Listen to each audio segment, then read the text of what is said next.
Are you involved in any ghost projects? Your Honor, I invoke my right against self-incrimination, Your Honor. Ilang taon ka na? 37 po, Your Honor. 37. Wow, bata ah. Bago ka pumasok sa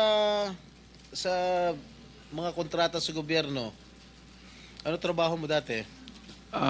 May mga, may nasa construction company po ng kamag-anak po. Kamag-anak mo? Gaano kalapit yung kamag-anak mo? Tatay mo ba yan? O pinsan? Tsuhin? Mga kamag-anak lang po, tita po. Kaya nga, sino ang kamag-anak? Maraming kamag-anak. Tita po. Ha? Mga tita po. Tita mo? Po. Nasa construction business? Opo. Tinuruan ka? Naglayasan po muna po. Ha? Layasan po. Ano Your Honor. yung mga proyekto mo? Ano mga nakuha mo proyekto rito sa DPWH?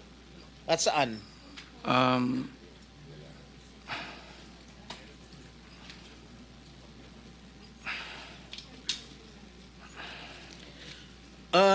Mr. Arevalo, alam mo, malamig na malamig ulo ko ngayon ha.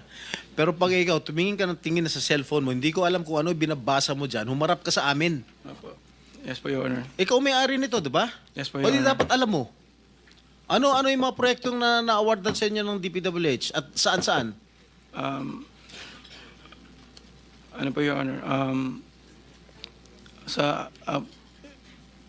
Hindi ko po na alam po yung exact number po. Gusto mo ako magbigay sa'yo? Kung saan-saan yung mga project mo? Gusto mo ako magsabi sa'yo? Come on. You're wasting our time. It's already 1:45. May session pa kami alas 3. At marami pa magtatanong. That is what I was trying to advise everybody. Kasi po, gagamitin sa session mamaya ito, 3 o'clock. Kaya nililimit po namin ang sarili namin na magtanong. So, Mr. Chair, Senator kung di naman Jinggoy, sumasagot ito hindi sumasagot agad-agad ito, how can you deduct it from my time? Hey, Mr. Arevalo, Yes po, sumagot ka Yes po, agad. Your Honor. Ha? Yes po. Oh.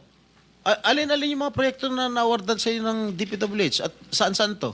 Meron po kaming sa QC po, sa Metro Manila First. Meron din po sa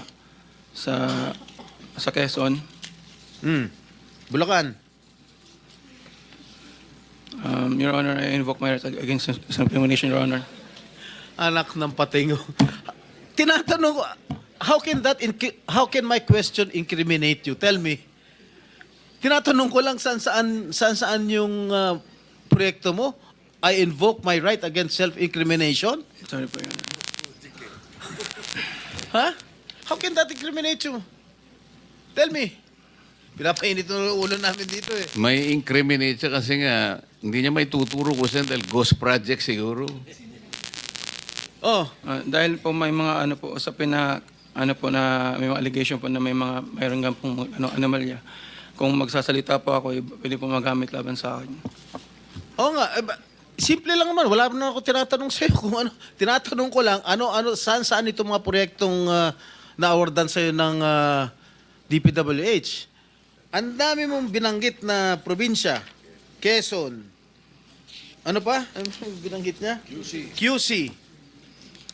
Karamihan ito, Bulacan. Ba't di mo mabanggit ang Bulacan?